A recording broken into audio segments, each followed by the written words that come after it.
Hey guys, Michael from Copper vs Glass, and today we're going to be looking at episode 2 of Let's Play series here on Copper vs Glass, and it is Need for Speed No Limits. Now I've been waiting for a while for this game to come out, and now that it is actually out, I've been playing it for quite some time, and there's some really great aspects about this game in terms of the graphics and also the gameplay, but there's also some things that make it almost unplayable in my opinion, so today we're going to be taking a quick look. Now when you first actually open the game, you start off with this main screen here, which is basically a map of the game itself. Now as you can see, you've got multiple places to go to in terms of car showroom, underground, garage, car series, loading docks and mod shop, plus some other things built in as well like tournaments, which are specifically timed events where you can win extra cars and additional prizes, and you've also got this store where you can actually spend real world money for in-app purchases, and like a lot of games these days, the most expensive one that you've got is $79.99, which in my opinion is ridiculous, but hey, if that's what you want to pay, then by all means you can do. I'm just going to go through some of the options here on the main screen, starting with the car showroom. Now as you can see here, there's a lot of cars to actually choose from, however I'm going to get on to why that can be a problem later on in this video. So as you can see, you've got some not so great cars like the Ford Fiesta ST, all the way up to some incredibly awesome cars right at the very end here, where you've got things like Zondas, Lamborghinis, the McLaren P1, and also some Ferraris as well. And again, if you click on them, you can see that they are having some trouble loading, which is something that I've noticed for some reason in the car showroom. If you want to have a look at some cars close up, it either takes ages to load, or as you can see in this instance, it doesn't load at all. So again, that's something to keep in mind. Next up then, we've got the car series, and in here you've got specific races for specific car types. So as you can see, the top left there, we've got German Precision Series, where you can race German cars. So you've got here the Volkswagen, the BMW for instance, and some Porsches as well. And again, depending on what cars you have will depend on which series that are unlocked. Now as you can see, I've got a bunch of series at the end here for the more exotic cars, which unfortunately I don't have open just yet, and again I'm going to get onto why that is going to be a problem. You're going to see some sort of reoccurrence in terms of the theme with this video, with stuff that you actually can't do. Next up then, we have the Underground series, and this is basically the main storyline, if that's what you want to call it, and where you've got the different chapters where you can complete in events and things, and then eventually unlock better cars, better parts for your cars, and again some of these events are replayable. Now not all of them are replayable, the ones with basically the arrow that goes around them, so for instance the one with the woman's face here, if you click on that you can see that there where it says in the yellow writing there, you've got event replays remaining, and again you can replay it 3 times within a day, and then it'll reset, and you can play it 3 times every day, but you will need to wait for it to reset. Now, there's a lot of waiting going on with No Limits, so I'm going to explain why in just a second. You've also then got the garage, and here is actually where you've got your cars that you've unlocked. Now as you can see here at the moment, I've only got around 8 or so cars, and again I've been playing the game for quite some time. Along the top bar there where you can see the level, I'm level 31 at the moment, and I've only unlocked 8 cars. So as you can see, the progression itself is very slow. Now what I'm going to do, I'm just going to show you one of these cars up close. So this is the Ford Mustang GT that I've got here, and again you can click on the car to actually have a better view, and again you can see here that the graphics themselves aren't anything to complain about really. There's some really nice shadows, really nice reflections, and again if you zoom in, the detail even close up does look awesome for a mobile game. Obviously it's not going to replace a console, but if you have the new Apple TV and you want to mirror this directly to your TV, you're going to have a great experience playing this game. Next up then, we've got the loading docks, and here's where you're going to get some free items. So in the loading docks you can see here that you've got standard classic crates and also a premium crate as well, which you can see here it's going to take around a day or so for me to actually get one. It's usually 2 days between premium crates, so that's something to keep in mind. If we click on the classic crate here, you can see it's going to give you a brief example of what you can win in the actual crate itself, and then you can click on get the crate for free, and then it's going to open the crate by tapping on it, and then you've got some new items basically. So as you can see here, I've got some car parts which I can then use later to upgrade some of my vehicles, which I'll go on to in just a second. You've also then got the mod shop, and in here it's only really for customization. So again, if I go to the Ford Mustang again, as you can see, this is my favorite car and I've put a lot of effort into it. You can change the color, you can go into the body shop, but you can look at quite a lot of things basically. Now with this one though, it is a car that's basically pre-made for you, so there's not exactly that much to look at in terms of additional things you can add on. Whereas if I get a more stock car, so for instance the Toyota 86, Again, you can see here when I click on body shop, it's going to give me way more options for headlights, wheels, mirrors, roof spoiler, and as you go on the back, spoiler, tail lights, exhaust. So again, there is some customization to be had, but it's not necessarily the richest customization I've ever seen. But then again, it is a mobile game, so you can't really complain. Now in terms of when you actually upgrade your cars, you can see at the top left there's a picture of a car with an orange arrow, and if you click on that, it's then going to take you through to the upgrade portion of the game. Now anything with an orange arrow on it can be upgraded, but that doesn't mean that I can upgrade all 4 of these cars. It may mean that I've got one part and I have to choose which car to put it into. Now my Volkswagen is pretty high at the moment in terms of its PR, so I'm going to leave that where it is. However, my Ford Focus is pretty low, so I'm going to actually upgrade this one instead. Now in terms of the customization, it is quite deep. You've got engine, turbo, gearbox, wheels, ECU, and also the nitro. So again, you can see the gearbox and the nitro both have this little orange symbol. So again, if I click on the nitro, you can see here that I can use that to upgrade my nitro, spend some money, and then it's going to upgrade the level there.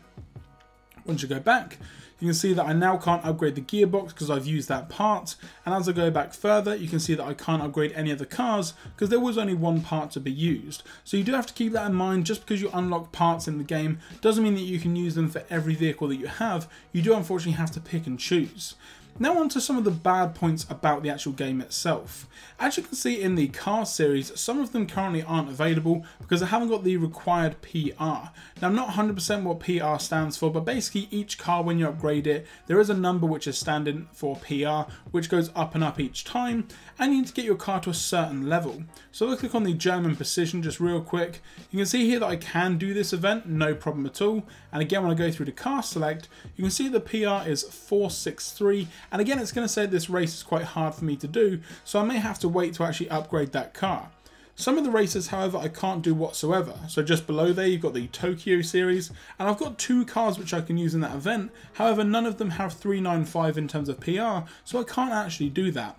Now, not too long ago, when I actually stopped playing this game for a little bit, all of them were unplayable because my cars weren't powerful enough. Now, that's just not on, because I want to play this game and I want to enjoy it, but for some reason they make it so that you can't, because you have to upgrade your car, get new parts, which you can only do through races, which you can't do because you don't have the parts. So you can see there that it goes in a circle. In terms of the underground section, again, I can't go any further on this either. Here it says I need to raise my reputation to 35. I'm currently on 31, and it says here where you can go to upgrade is the car series. Click on there and it takes me back to where I just was. So you can see the problem that I had a couple of days ago where I couldn't actually do any of the car series to increase my reputation, which then meant that I couldn't go through the underground portion of the game. So that's something to keep in mind and something that hopefully they fix. The balancing is slightly off because you really need to get some super powerful cars to compete in these events, but the parts just aren't there, and to do it you need to do races, which you can't do, and again the cycle continues. But what we're going to be doing now is taking a look at some of the actual gameplay itself, because don't get me wrong, this game looks incredible, but there are some problems in terms of some other things as I just mentioned. So what I'm going to be doing, I've only recently just unlocked the Porsche, so I'm going to be doing the Porsche series of the car events. So again, you can see you've got different events. You've got Rush Hour, Hunter, Nitro Rush, and a couple of different other modes as well, and they basically offer different things. So what we're going to do now is Rush Hour, and this is going to be just a standard race. However, there is going to be a lot of vehicles on the screen, hence why it is called Rush Hour. So as you can see here, I'm actually playing against other people that have played the game. Now this isn't like Real Racing 3 where they're actually in the game. As far as I'm aware, it only uses the avatars and not their actual racing style, because the other cars do stick very closely to the racing line. So again, I don't think it's anyone else playing. So you can see here that you do have some nice cutscenes as you go into the game, and every race starts with basically a drag styled start where you need to get your revs in the green area on your speedometer just here on the left hand side. So once you do that, you're pretty much then ready to go. Now the way that the game actually works is you have to tap left and right to turn your car left and right. You can also do it with the accelerometer, however it's not very sensitive and it just doesn't really turn the car all that well. Now to do the nitro boost, you just swipe up on the screen and then you're pretty much flying. Now if you need to do a drift, as you can see there's no drift button, so it's a really weird mechanic where you have to swipe down on the screen and then turn, as you can see there, to actually get the drift going. Now it does take some getting used to, and again swipe down and turn and I can drift, but you know, you will learn it over time. Now as you can see there, that race was super short. And you're going to get that a lot with Need for Speed. For some reason, the races only last sometimes 15 seconds. Now again, with the issues that I said with the game, with not being able to play anything, and also not unlocking what you need, it does cause some major issues. So as you can see, I completed that race, so it's time to collect my reward, and as you can see, all it is a common car part. Now I may not even need this for one of my cars, so it's basically useless. I can sell it for money, but to be honest, money in the game has no real value apart from buying crates. Now obviously you can buy crates and get things at random, but it won't necessarily be what you need. So that's something to keep in mind as well with this game, that it is quite hard to progress. Now I'm just going to show you one of the other races real quick with the German Precision, and with this I'm just going to do the hard race as I showed you earlier with my Volkswagen Golf GTI, just to see how I get on. Because I have noticed that some of the times when it says hard or medium in terms of the actual race itself, it's really not, and I can win quite easily, so I'm going to see how I get on with this one. So as you can see, this one here was actually a rolling start because for whatever reason, I'm not even sure, but this is the only race type where it is a rolling start. The rest you have to do that revving, the revving motion that you saw in the last race that I've done. So as you can see, I'm keeping up pretty well with these guys at the moment. I haven't even used my nitro, which I'm going to use now. As you can see, I'm going to shoot past this first guy and also the guy that's in first from the looks of it. However, he does seem to be putting up a bit of a fight, and there's the finish line. So in that case, the race wasn't necessarily hard as it said. It was maybe, I'd say, medium because I got past one of the cars. However, it was still causing me some issues. Now, if you fail a race, there's not really any consequence whatsoever. You don't get anything. You can retry the race or you can continue, and then that's pretty much it. So I'm just going to show you one of the other races as well, just to see how we get on. I may even just try that race again because I still think that I could possibly win it if I do persist. Now that's kind of one of the main things about this game. There's a lot of repetition, you see a lot of the same track sometimes, which can get a bit annoying, and not all the races are in the daytime. You do have some at night time, which I'll try and find for you guys in just a second, but what I really want to do is get past these guys and win this race so that I can win that car part, which again I may or may not need. So again, as you can see, I've actually got past this guy now. And again, he's not racing really any different to how he was the first time round. It's basically just luck of the draw. Now, as you can see, he does catch up quite quickly, but I know that the finish line is just around this corner. So I'm just going to boost it round a nitro to the finish. And as you can see there, I've now won that race, and I've also won the car part. Now, as you can see, you do get certain points for drifting and drafting and near misses, which gets into monetary value. However, as I mentioned, money doesn't really have any preference in the game. Unlike other games like Real Racing 3, where you can actually buy new cars once you've got enough money, this game doesn't have that. You can't buy any cars whatsoever. It's all done through finding blueprints. Now, once you complete races and things, you will find some blueprints here and there. However, some of the cars like the Zonda require 30 or 40 blueprints to actually win, so again, it will take you quite some time.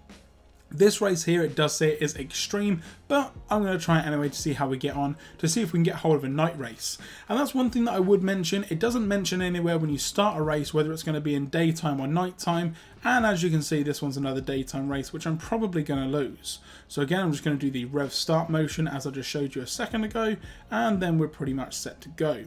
Now, as you can see, this first car, he's not really too much hassle, and I've got past him fine.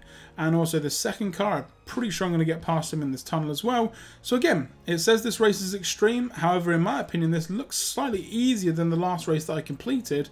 Although it did take me 2 times last time, I may be able to do this on my first attempt, depending on how much nitro I can get. This guy up front though seems to be causing some issues. However, if I go off some of these ramps, I'm going to get some more nitro and hopefully be able to shoot past him and then drift around this corner. And as you can see, I'm now in front. So it said that this race was extreme, and in my opinion, an extreme race is something that either you can't win or it's just very hard to do. Whereas this one, as you can see now, what, 100 meters or so in front of the car that's in second place. So it's not really extreme at all because I've pretty much won. I can see the finish line up front and then I've won the race. So again, it does depend on how persistent you are or just in general the other AI. But like I say, although it does have avatars for the AI drivers, I don't necessarily think that you are playing against anybody else because of how closely they stick to the racing line. So that's something to keep in mind. It's not like, you know, drivatars, for instance, in Forza. It's nothing like that at all. It just uses their picture to give it a bit more, you know, personality, basically. Now I'm going to run into another one of the problems with Need for Speed. So as you can see here, I can do this race, click to do the race, and I'm out of fuel. I can refill the tank for 30 gold, however that's going to use the gold. So at this moment in time, I can't play the game. Unless I can find a race that only requires 1 fuel, which I'm pretty sure there won't be any because I'm at a certain point now. Let's try this race. Okay, that one's 1, that's fine. But again, once I've done with that race, you can then see that you've got to wait 3 minutes, well 4 minutes and 28 seconds or so. But that doesn't refill the whole fuel, it just gives you one more. So if you go down to 0 fuel and then you have to wait for more, you're looking at roughly an hour to continue to play the game again. Now I understand that it is what they call a freemium game, where it's completely free to download the game, but you can't really play it unless you put in some real world money or if you wait. And again, I'm not necessarily a huge fan of that. The graphics in this game are awesome, the gameplay is pretty good as well, and also there's something called Easy Drive. Now when you go to replay a mission, and again I'm just going to try and find one here that I can do with only 1 gold, and to do that I'm probably going to have to go back to chapter 1. I'll try this one. There we go, 1. Once you've actually completed a race and you get to one where you can replay it multiple times, as I'm doing here, there's what's called Easy Drive. And basically once you turn on Easy Drive, you don't actually play the game. So what I'm going to do is just start this race now. As you can see on the left hand side, Easy Drive is off and I have to turn the car left, right, left, right, left, right. And if I turn it on, I'm actually now not touching the phone whatsoever. I can nitro by swiping up, I can't drift by swiping down, and it basically just wins the game for me. So obviously this is good if you want to get some additional parts without having to worry about it, but if it plays the game for you and you win every single time, what's the point in actually playing the game over and over to get the car parts? Why doesn't it just give you the parts that's needed? I don't really get it, it doesn't really make too much sense, but hey, if you don't want to play the game, then you don't have to. Sometimes you get mystery prizes, as you can see here there's 3 cars to choose from, and again you can flip over 1, and again I've got money which is useless. There's 2 more there which I can flip over for gold, but then again I'm going to be running low on gold. So you can see the problems with this game. It's a great game if you want some awesome visuals and some cool gameplay, but you're going to have to wait to actually play the game, and you're pretty much going to get stuck at certain points where you can't do any races at all, either because your cars aren't powerful enough, you don't have the highest reputation, and that causes major problems. So I can't necessarily recommend Need for Speed No Limits. I'd much rather recommend something like Need for Speed Most Wanted, which again is available on both iOS and Android but came out ages ago, and also Real Racing 3 if you do want that real world experience. Or if you want something totally arcade, then go for Asphalt 8. I'm Michael from Copper vs Glass. This has been Let's Play Episode 2 with Need for Speed No Limits, and I will catch you guys in the next video.